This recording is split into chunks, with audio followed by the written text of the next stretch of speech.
Salut, c'est juste Mika aujourd'hui, il n'y a pas Linda et Eden. Ça a poussé sur la coque, alors je sais pas si on voit bien d'ici.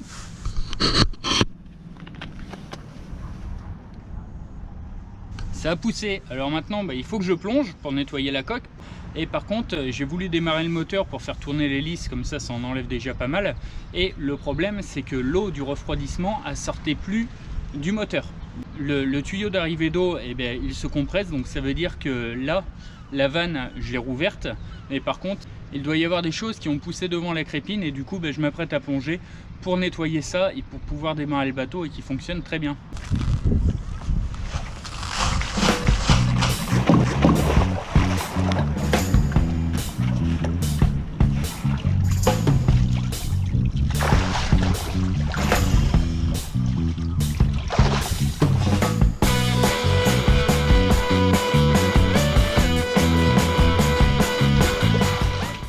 Oh, on n'y voit rien du tout. Ça va être un peu pénible. Alors c'est comme ça.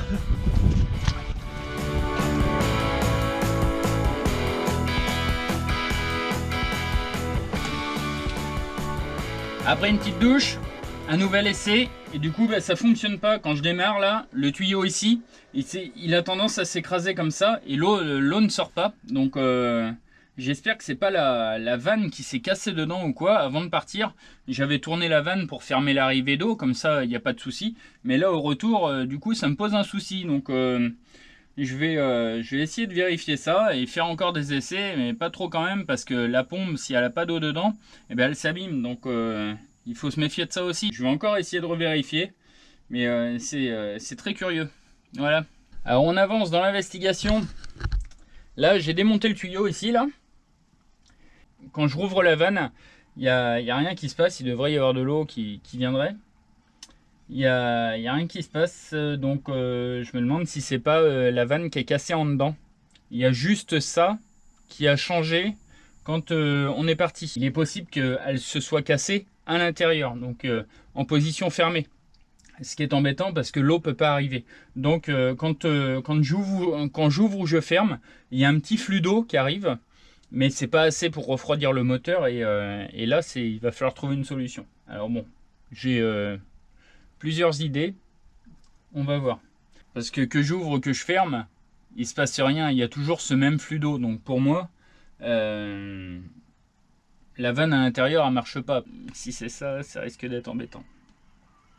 Déjà pour trouver une autre vanne, ou alors je pourrais éventuellement le mettre en direct. Je réfléchis à ça. Ça pourrait fonctionner aussi, mais après il faut pas qu'il y ait de tuiles quoi.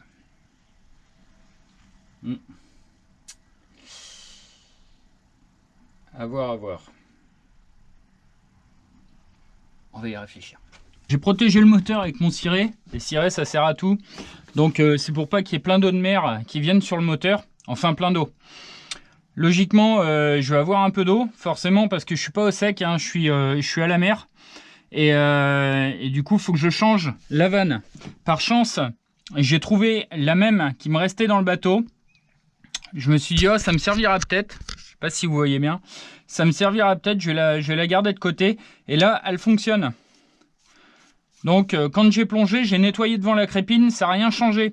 Je pense que c'est le petit téton, ce téton là qui est connecté à la rotule dedans, qui est cassé. C'est la connexion entre les deux qui sont cassés. Donc le dessus de la vanne, si vous voulez, il arrive à bouger. En revanche, à l'intérieur, elle doit être comme ça la vanne. Parce qu'il y a quand même un filet d'eau qui passe quand je démonte le tuyau bleu là. Donc comme c'est le même système, je vais défaire ça. Je vais défaire la vanne que j'ai prévue au cas où une pinoche. Pour pouvoir boucher le trou au cas où j'ai un problème ou il faut que j'aille chercher un outil auquel je n'avais pas pensé.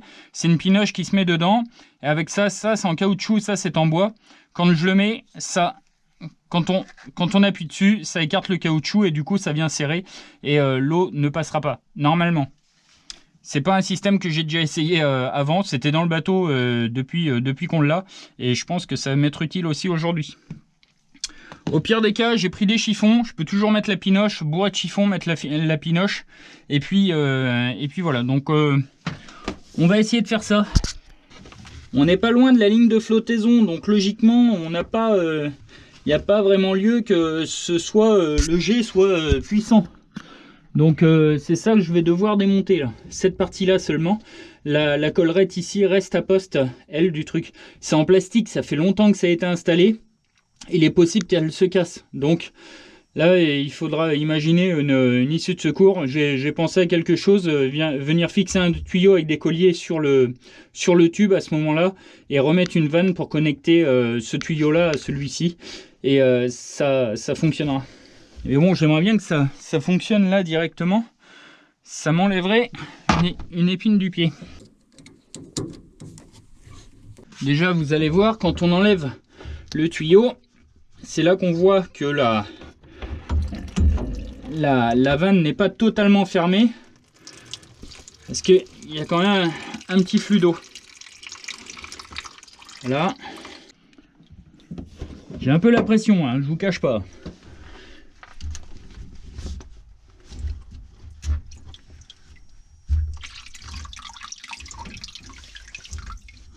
Attends, pas assez rapide pour l'heure. Vraiment que je me laisse toute la place qu'il faut pour pouvoir travailler correctement.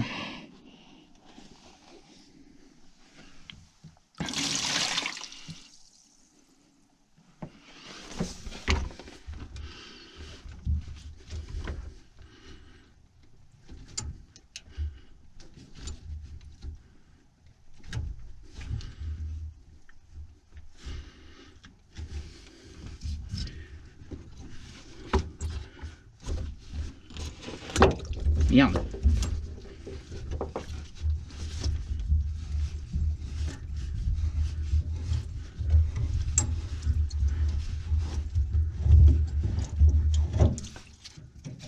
Tac. Donc déjà ça c'est enlevé.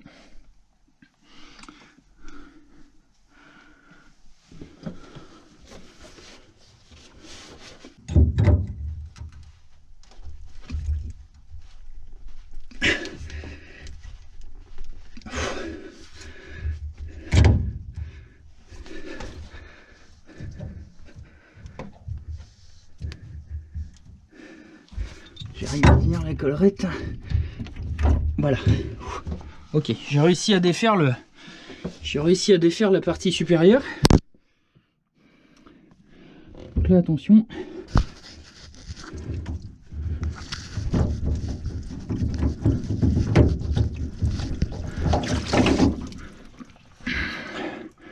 Ok. Donc là, j'ai enlevé la vanne. Là, le bateau, j'enlève ma main. Il remplit d'eau. Il remplit d'eau pas vite.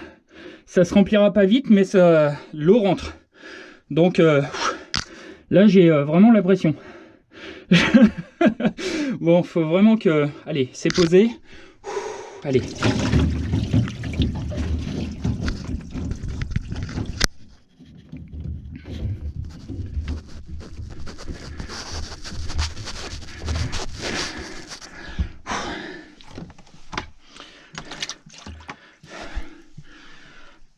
Bon, je vois fuir en dessous, c'est normal, je l'ai pas serré.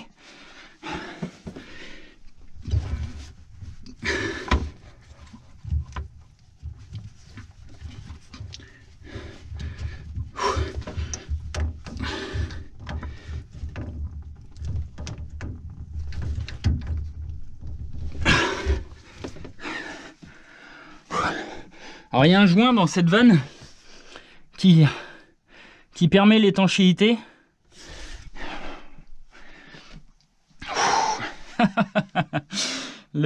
Ça y est, ça redescend. Alors, je veux vraiment bien le serrer pour un autre chiffon. Je veux bien le serrer pour vraiment pas être embêté parce que après je vais être en navigation. Voilà, donc comme je disais, le téton dedans, vous voyez, il bouge. Le téton au-dessus il bouge, mais la partie inférieure en fait de la vanne, elle est cassée. J'ai redémonté la vanne du coup, parce que ça me plaisait pas, ça fuyait, et il fallait trouver une autre solution. Et j'ai pris le joint de l'autre vanne, j'ai réinstallé dessus, et là il n'y a plus une fuite, ça coule plus. Donc je vais pouvoir le remonter, le réinstaller, et là je suis vraiment content, ça c'est cool. Bon, il y a un petit peu d'eau dans le fond de la cale, hein, bien sûr, c'est pas sans risque. Mais voilà, c'est pas une méthode... On sait que ça fonctionne, mais c'est pas la bonne méthode, hein. C'est mieux de mettre le bateau au sec. Juste là, j'ai pas le temps, je peux pas, j'ai pris le risque. Après, ça s'est très bien passé au bout du compte, donc voilà, mais j'aurais pu avoir une tuile, hein. La bague est en plastique, elle aurait pu casser, n'importe quoi, ça aurait pu fuir aussi, ça aurait pu, voilà, donc il faut vraiment assurer ses arrières aussi. Là, j'avais pour idée, si ça fonctionnait vraiment pas, de mettre une pinoche dans le trou du tube du passe-coque, de mettre une pinoche et après d'essayer d'envisager de faire une autre arrivée d'eau par les toilettes ou l'extérieur, ou je sais pas, j'aurais essayé de faire quelque chose. Et c'est bon, donc je pourrais sortir le bateau demain, enfin le passer dans l'avant-port et puis comme ça je pourrais être prêt à partir.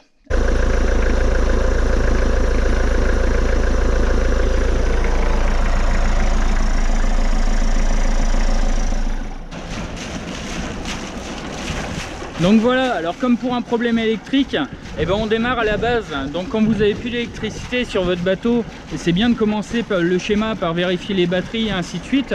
Là avec l'eau, ça revient au même. J'ai vérifié la crépine, elle était propre. Ensuite je suis passé au niveau de la vanne, je l'ai testé, j'ai vérifié. Là ça va l'air de ne pas fonctionner. J'ai démonté la vanne, le problème il était là, c'était bien la vanne qui était cassée. Donc elle est changée. Le moteur, l'eau circule dans le moteur, donc là c'est impeccable. Et puis c'est encore une bonne journée. Aujourd'hui, ce qu'il faut que je fasse, après avoir bricolé la vanne d'arrivée d'eau du moteur hier, là aujourd'hui, il faut que je plonge pour nettoyer la coque, pour mettre un coup sur la coque, enlever le plus gros, et puis pouvoir bouger de l'autre côté, dans l'autre bassin.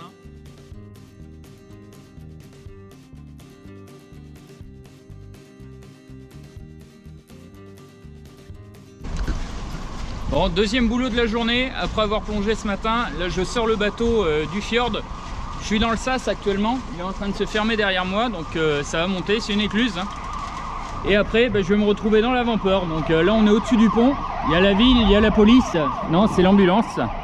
Il y a tout un tas de gens, là c'est la tour de contrôle de l'écluse. Et voilà, donc là le pont qui est devant moi, il va se lever, et puis je vais pouvoir passer.